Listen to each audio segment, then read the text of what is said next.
Welcome to Shipwreck Sunday, where we investigate disasters at sea and the impact that they have on the world today. My name is Eleanor, and here with me is my co-host Eric. Hello. Today, we will be exploring the disappearance of the paddlewheel steamer SS Pacific. Next week, in part 2, we will talk about her sister ship that also tragically disappeared, SS Arctic. Before we dive in, we must inform you, the story does include details of a maritime disaster resulting in the assumed sinking of a vessel and death that may be disturbing to some audiences. Viewer discretion is advised. Please note, before we begin, that neither Eleanor nor I are mariners or experts in the field of maritime history, but we have done our research and will present the information as we understand it and with accurate nautical terminology. In today's episode, we'll be going off of the official known story for the Pacific. However, her fate is still widely unknown. Before we get started, we will go over the basics of nautical terminology. The bow is the very front part of the ship, and the very back end of it is called the stern. The port side is the left, and the starboard side is the right. Propellers are sometimes referred to as screws. The hull is the metal sides of the ship, the keel is the very bottom of it, and the superstructure is the top deck, usually made of wood. Smokestacks or funnels are large tunnels on top of the ship used to direct steam and smoke away from the deck.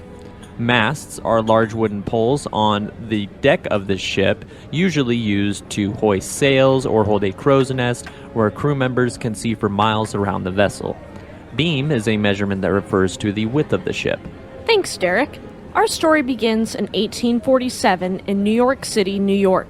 In 1847, the United States Congress granted a large subsidy to the New York and Liverpool United States Mail Steamship Company, known as the New York and Liverpool SSC, in order to regain their dominance on the seas. After the onset of the steamship in the 1840s, the United States lost their presence on the Atlantic and Europe began to take the lead. So, after receiving this subsidy, an American steam packet service was created in order to compete with the dominant Cunard line.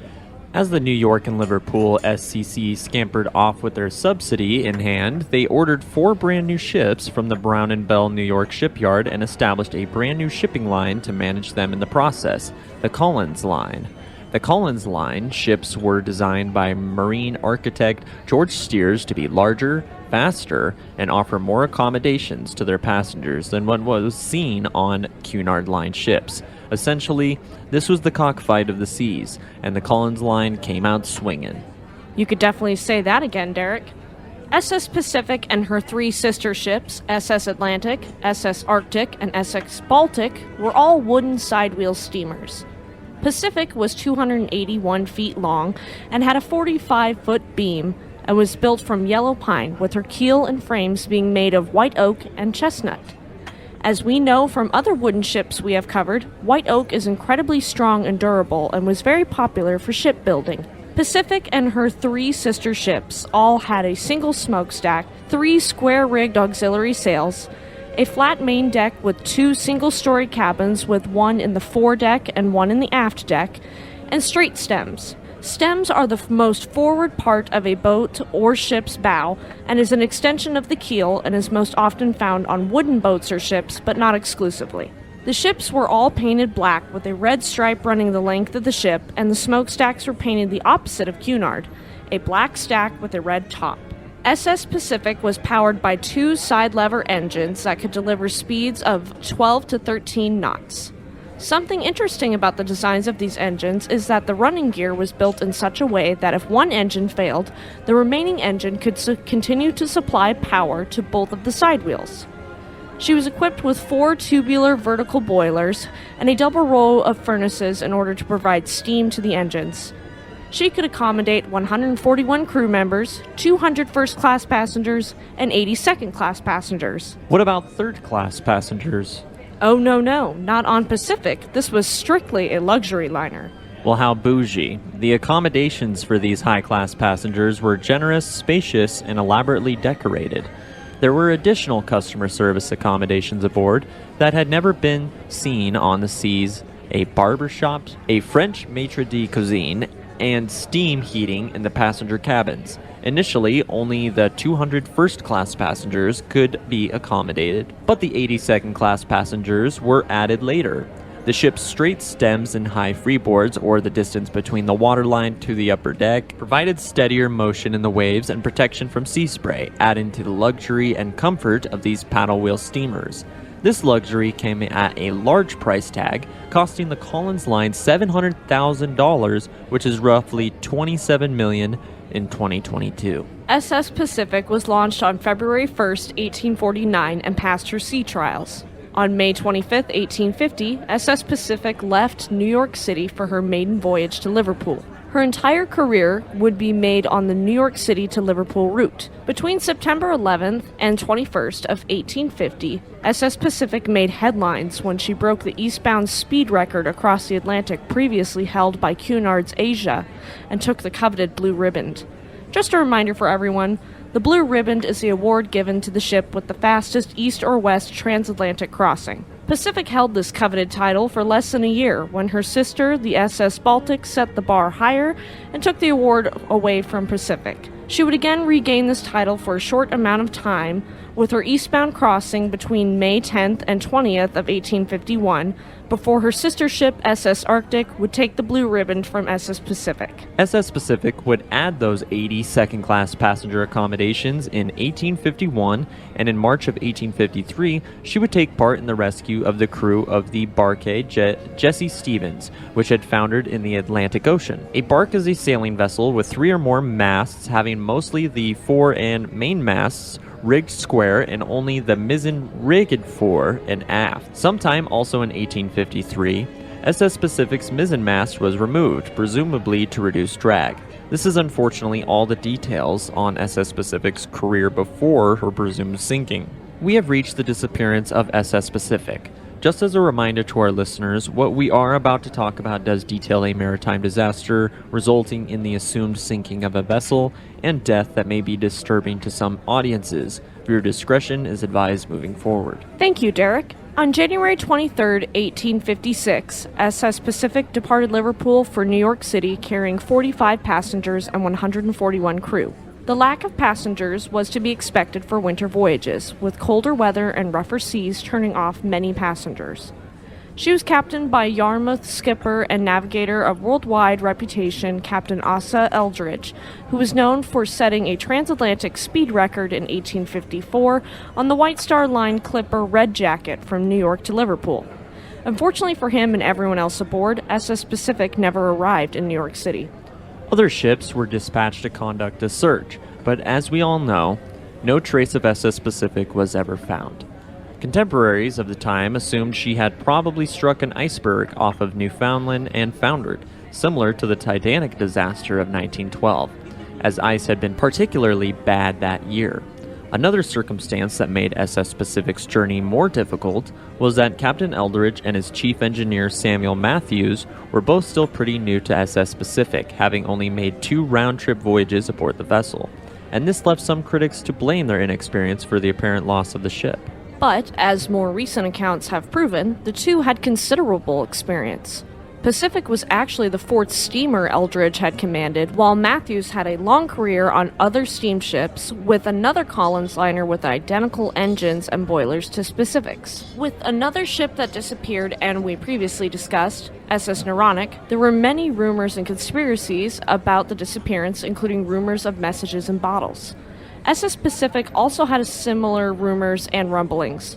Author Wynne Craig Wade mentioned SS Pacific in his 1979 book, The Titanic, End of a Dream, stating, quote, "The only clue in this instance had been a note in a bottle washed ashore on the west coast of the Hebrides."